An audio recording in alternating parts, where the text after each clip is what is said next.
So my presentation is on fire safety. So an overview about what I'm going to be doing is some general information about fire, different types of fire, prevention and safety precautions, what to do if a fire starts, how to use a fire extinguisher, and some preparation things like emergency supplies. So some general statistics about fire. Fire is the third leading cause of death for children ages 1 through 14. Um, 7 people die from a home fire on average per day in the United States. The hours of 11 p.m. to 7 a.m. is the peak time for home fire deaths, which is when people are asleep and sometimes they leave things on or forget to unplug things. More than half of home structure fire deaths, 54% of home structure fire deaths happen from November to March, and that's the colder months. So people are using their heating more often. More than half of all home fires occur from cooking accidents. Cooking is the leading cause of home fires. And by the time a house fire starts, on average, you have about 3 minutes to get out of your house before the fire overcomes it. So here's a little graphic about what you need to know about house fires. It's just kind of showing the causes of house fires. As you can see, cooking is over half of house fires. Heating is the next leading cause of house fires. Electrical malfunctions, carelessness, open flame, and intentional, which means people setting the houses on fire. And you can see the statistic down at the bottom, 7 people die in the United States, home fires per day. So the different types of fires, there's different classes. There's class A through D and class K. Um, class A, which is the most common um, things that we see as far as fire, it's ordinary combustibles like paper, wood. Class B is liquid or gas fuel like gasoline. Class C is electrical fires. Class D is combustible metal. And Class K is cooking liquids. Class B and K are very similar, but Class K is distinct enough to where it can have its own category because it is cooking, and there's so many different cooking liquids. So Class A fires, like I said, they're common combustible materials, wood, fabric, paper, trash, plastic. So how do you put out a Class A fire? You would use water or monoammonium phosphate, which is a component in a fire extinguisher, which is basically saying you can use a fire extinguisher. Class B fires is flammable liquids or gases. So petroleum-based oils, petroleum-based paints, kerosene, and gasoline, like I said before. So how do you put these fires out? Well, you smother them, which is covering them with something, or um, using some type of containment to smother it out so that it removes the oxygen, which is one of fire's number one sources of keeping it going, and producing a chemical reaction that produces a similar effect. So there's some chemical reactions that you can do that will kind of suck the oxygen out, and you can use that to put out one of these fires. So Class C fires are the electrical fires. So you see these in motors, appliances, and electronic transformers outside your house. So they're super common in overloaded surge protectors or bad wiring. These are common in toasters and things of that nature where they heat up and get really hot, but they're just a small appliance. So how do you put it out? You cut the power off immediately, and you use a non-conductive chemical such as carbon dioxide or dry chemicals to put them out. Because with an electrical fire, if you use something like water or other type of liquids that are conductive, it can spread the electricity and make the fire spread. So Class D fires are the combustible metals, titanium, magnesium, aluminum, and potassium. And you put these out. You don't want to use water because they can only make it worse. You want to use dry powder agents because they absorb the heat and smother it, like taking out the oxygen away.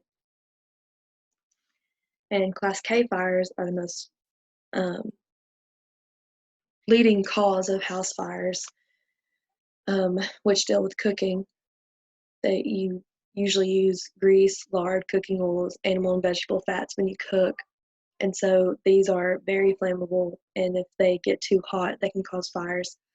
So also, you do not want to use water when working with these chemicals, with these types of fires, excuse me. You do not want to use water. You can use fire extinguishers, and you can also use baking soda and salt when you're in a pinch, because those things also work as kind of smothering the fire, and they help it not grow. So, how do you prevent a house fire? You minimize your risks. So, when cooking, you need to be alert, stay in the kitchen, keep flammable objects away from the oven or stovetop. The be alert part, if you have been using any type of alcohol, any type of drugs, anything like that, you should not be cooking because you are not alert, and that is a very dangerous situation and can cause a fire. So heating in the house is the second leading cause of house fires, like I said earlier. So you want to keep all flammables at least 3 feet from heat sources. So like a lamp, you want to keep things, curtains, you want to keep those away from lamps and candles, radiators, things that get hot, or like a space heater, you want to keep those things away from them. You never leave heat sources unattended. So if you have a space heater on in a room, you do not want to leave it unattended. You don't want to leave that room. If you are cooking and you have something in the oven, you do not want to leave that room. You want to always stay around things that are hot and could potentially be a fire hazard. You want to put heat sources on a flat and non-flammable surface because they can tip over easily and then cause a fire. Keep children and pets away from things that can cause fires. Space heaters, like I said before, candles, anything with a flame, anything that produces heat, you want to keep children and pets away from that because they can tip them over easily. When buying space heaters, they have models that will automatically shut off if they fall over, so those are really good to look for. They help prevent a lot of house fires. So some other ways to minimize your risks, you can establish a no smoking policy in your house. You have to go outside if you smoke. Switch to flameless candles. Candles are a big cause of house fires. You want to make sure if you do have candles that have flames, they're at least 3 feet away from flammable items. Check all your cords on your electrical appliances and replace any that are frayed or have bare wires, because that would be one of the electrical type fires, and those are very dangerous. If there's an oven fire, the best thing you can do is turn the heat off of the oven and then keep the door closed, and that could kind of try to contain it and smother it out. Smoke inhalation. This is a very serious matter that a lot of people don't necessarily think about when it comes to fires. Smoke inhalation causes 50 to 80% of fire deaths due to burns to the respiratory system. Hot smoke can injure by a combination of burns, poisoning from the chemicals that are in the smoke and smoke itself, and pulmonary irritation and swelling. And when your pulmonary system swells, it blocks the oxygen from getting in to your organs. So to prevent smoke inhalation, if you have to, there's a fire and you have to get out of your house, and there's smoke everywhere, you need to stay low below the smoke because smoke rises. You need to stay low below the smoke, cover your mouth and nose, preferably with a wet cloth, and avoid heavy breathing in the smoke. That way, try to keep your breathing calm. That way, you can not breathe in a lot of that smoke. If you've been in a fire, you need to seek medical attention and get checked for smoke inhalation because, like I said, it's very serious and there can be Side effects that you don't necessarily see right off. It can be not as serious and you feel like you're fine, but then the chemicals that you breathed in can cause the poisoning that I talked about before, or it can cause slow swelling, and so you don't realize right off that you need medical attention, but then a couple hours later you are dead because you can't breathe because your throat and lung has swollen. So some long-term effects of smoke inhalation, even with medical treatment, is asthma. Asthma triggered by future exposure to smoke. So you don't normally have asthma, but then um, there's a bonfire that you go to or something like that, and smelling that smoke, inhaling that smoke, cause an asthma attack, and COPD. So what to do if you are in a building fire? You want to yell fire several times, get out, stay out, and call 911. Do not go back in. Do not stay in and grab all your stuff. Get out, stay out, and call 911. Do not immediately grab doorknobs on your way out. You want to check them to see if they're hot. You can use the back of your hand to kind of go near it to see how hot it is. And if it's not hot, then you can open the door. But if it's warm, do not go out that door. Try to find another exit. So, like I said, if the doors are hot, you want to use your secondary way out. If you escape through smoke, like I was saying before, to prevent smoke inhalation, you need to stay low. You need to cover your nose and mouth and close the doors behind you. Doing that will contain the smoke and will contain the fire. Obviously, it can spread through a door, but closing the doors behind you makes it easier to contain. It can't spread as much.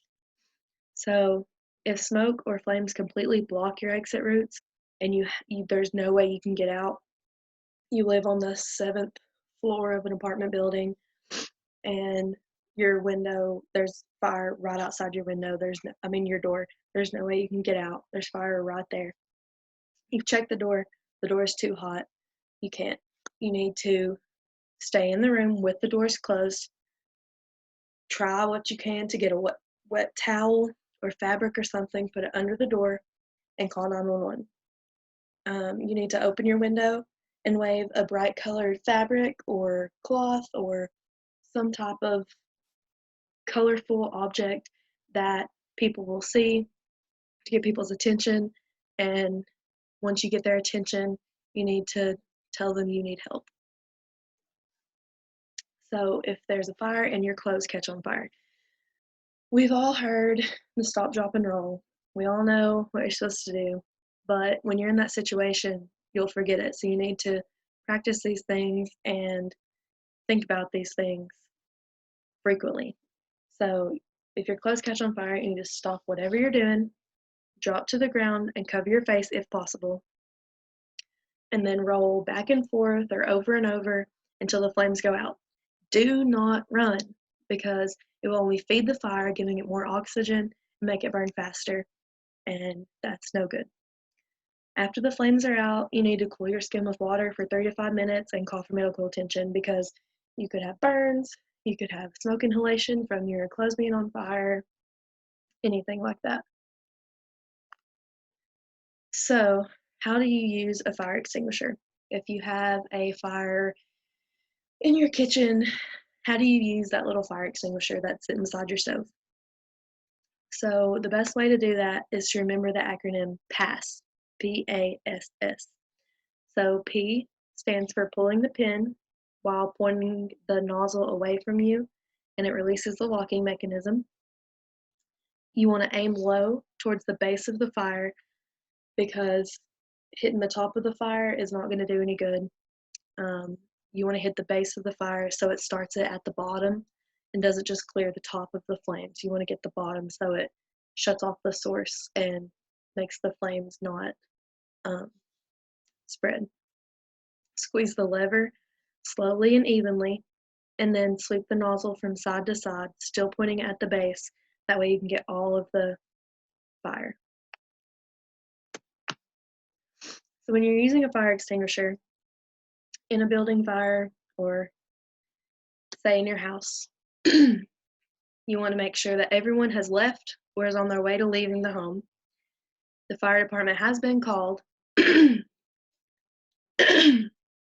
The fire is small and not spreading, and that there is not much smoke. You also want to make sure that your back is to an exit that you can use quickly if you need it to get out after you've used the fire extinguisher.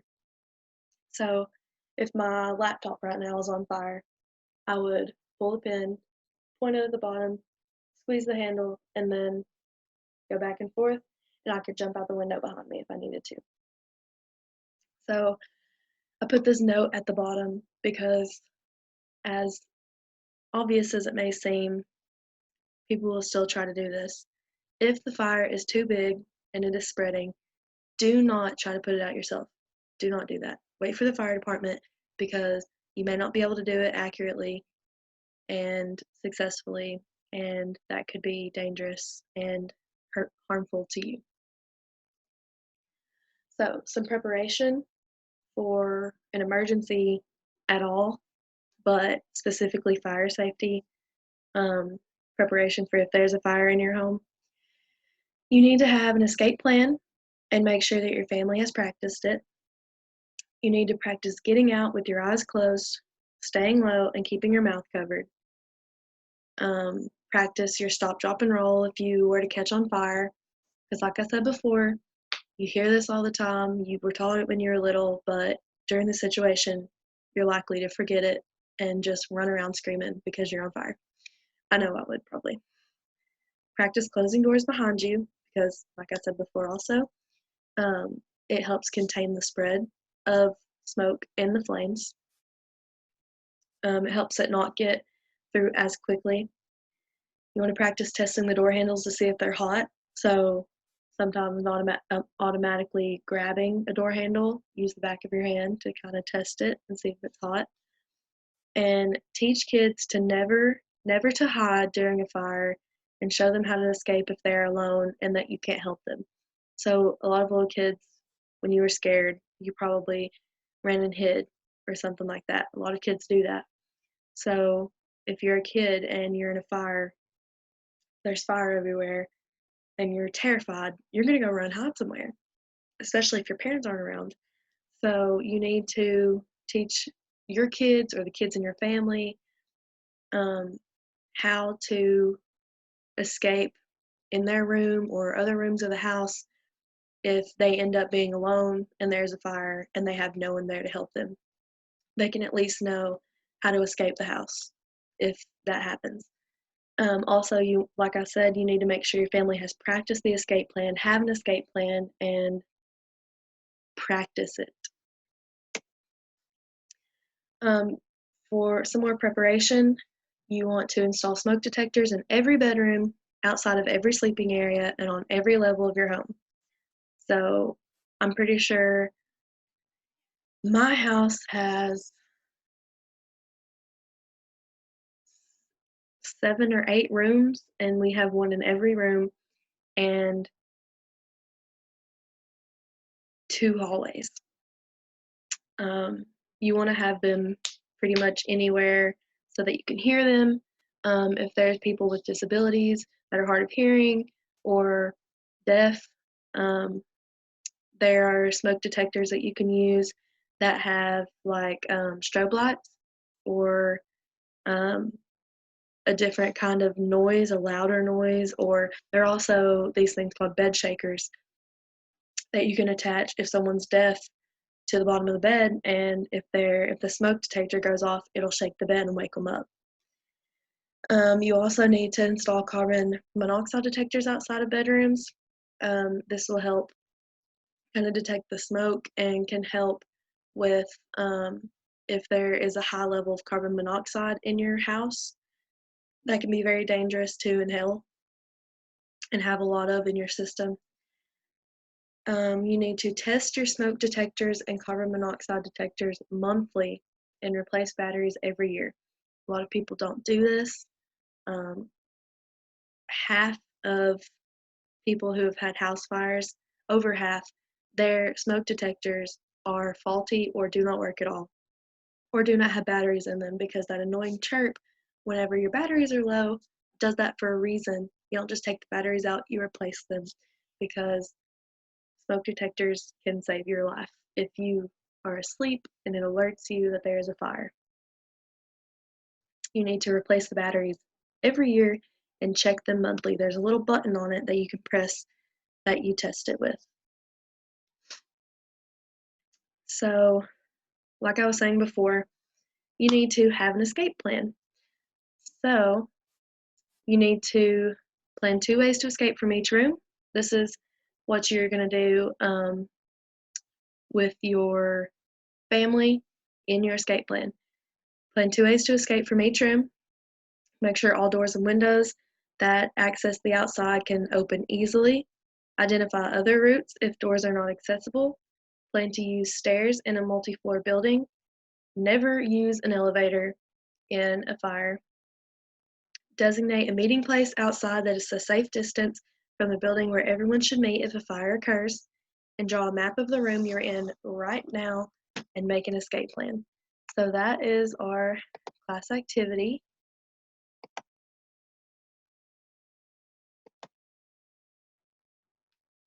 So you're going to make your own escape plan. I'll be back.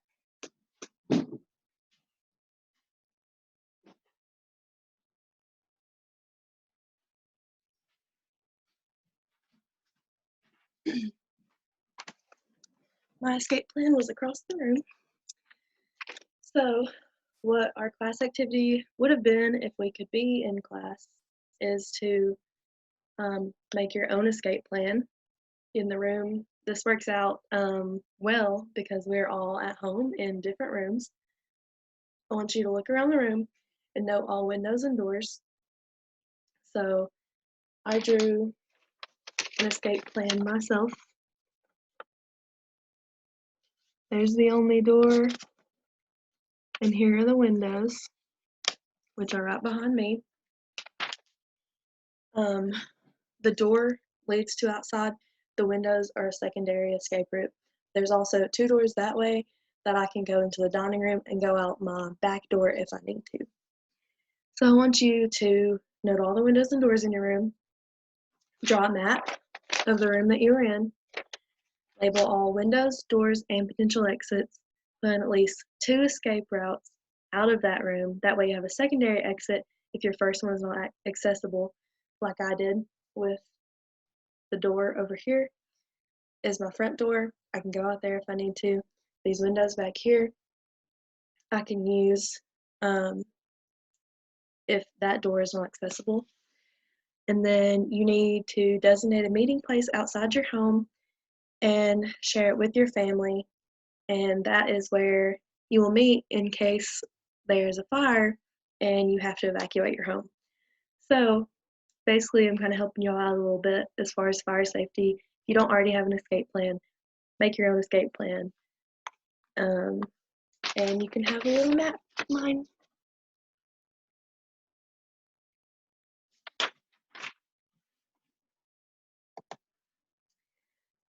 So back to the PowerPoint. Hang on. Forgot to screen share.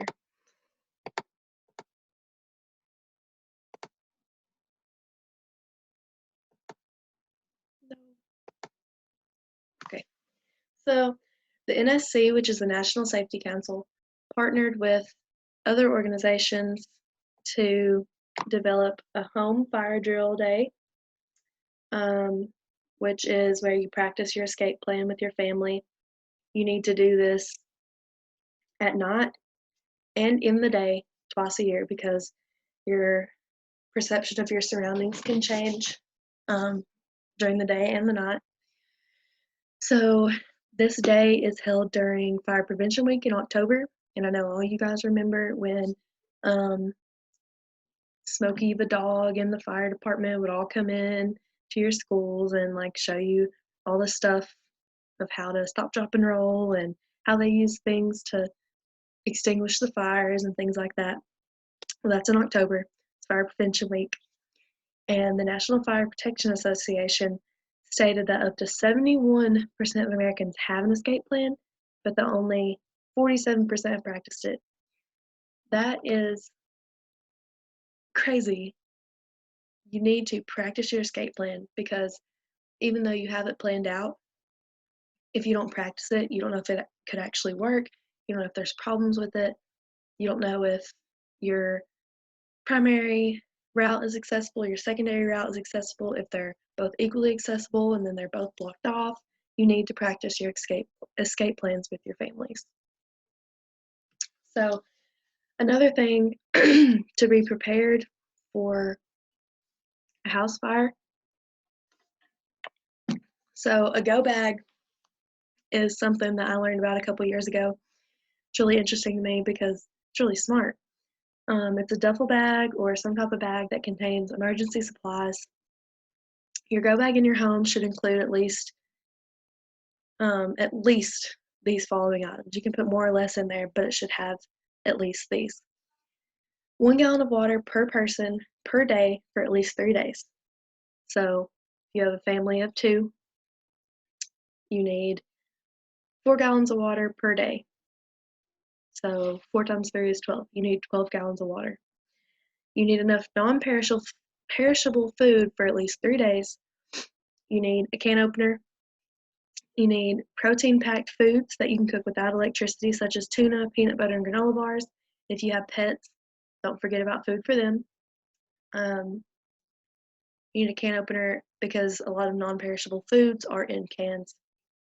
A hand crank or battery-powered radio with extra batteries to stay up to date on the latest weather alerts. So the hand crank on a radio or a lantern that has a hand crank, you motor power it when you hand crank it. So you're basically manually powering it, charging it up. You need to have a first aid kit, a toolkit with basic tools, hand sanitizer and garbage bags for sanitation, plastic sheeting and duct tape or tarps. Those can be used for shelter or like a makeshift shelter if you need it, or to cover up busted windows or doors that are broken. You need a whistle to signal for help in case you need rescuers to locate you if you get stuck somewhere or if there's just a lot of debris, things like that. And you need a flashlight with extra batteries or a lantern with a hand crank. That works the same way as the radio with the hand crank. You manually charge it up. So you can also have a go bag for your car. You basically have a lot of the same things that are in your home go bag, except these things, a few of these things are a little different because it will be in your car. So you still need to have water and food, a flashlight, things like that.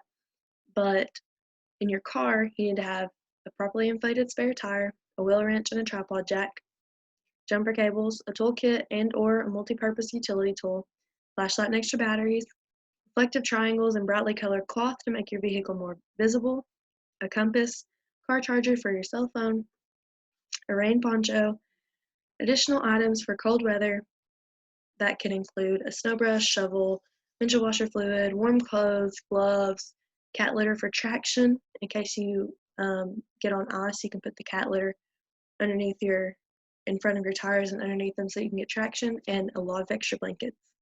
You need a reflective vest in case you need to walk to get help, and a fire extinguisher. The reason I think a cargo bag is important is if your house does catch on fire and you are not able to grab your go bag from your house, or you need to get to your car, then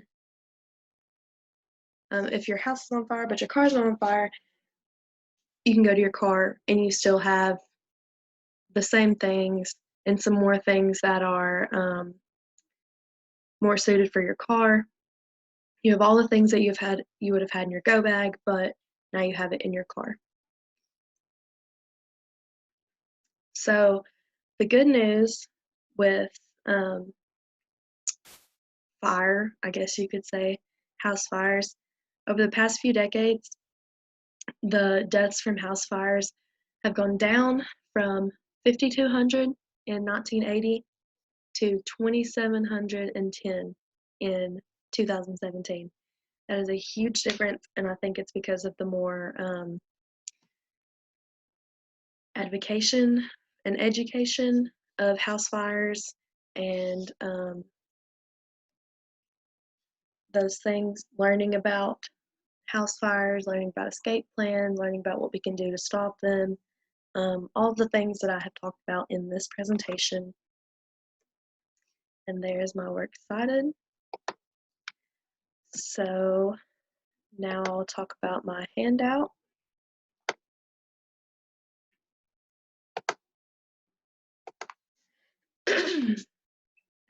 So here's the handout that I would have been giving to you guys. So it just kind of shares some of the same things from my presentation, the facts about house fires, people dying per day, how cooking accidents are the most common. More than half of home fires happen from November to March. On average, you have about 3 minutes to get out of your house, the different types of fires, and how to extinguish them. Preparation and prevention, what to do when you're cooking, how to keep your house as safe as possible as far as fires. Having an escape plan and a go bag, practicing your escape plan, and then what to do if a fire starts and you are in the building. And this is a cute little graphic about how to use a fire extinguisher, and it shows that acronym of PASS: pull pin, aim at base of fire, squeeze the handle, and sweep side to side.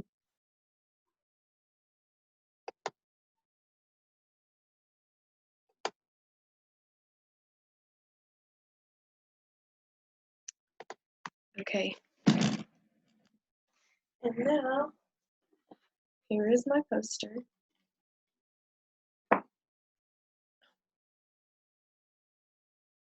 I'm sorry.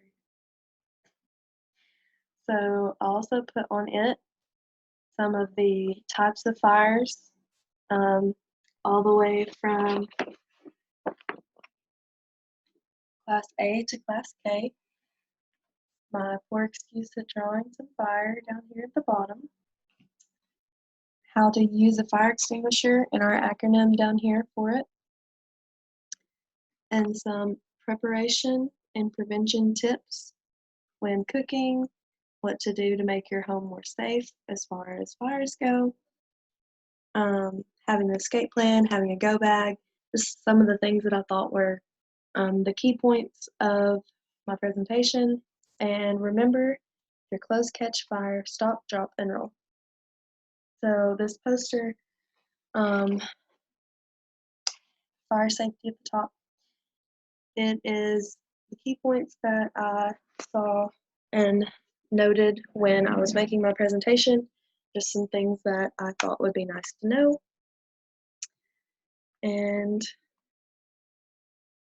that is my presentation.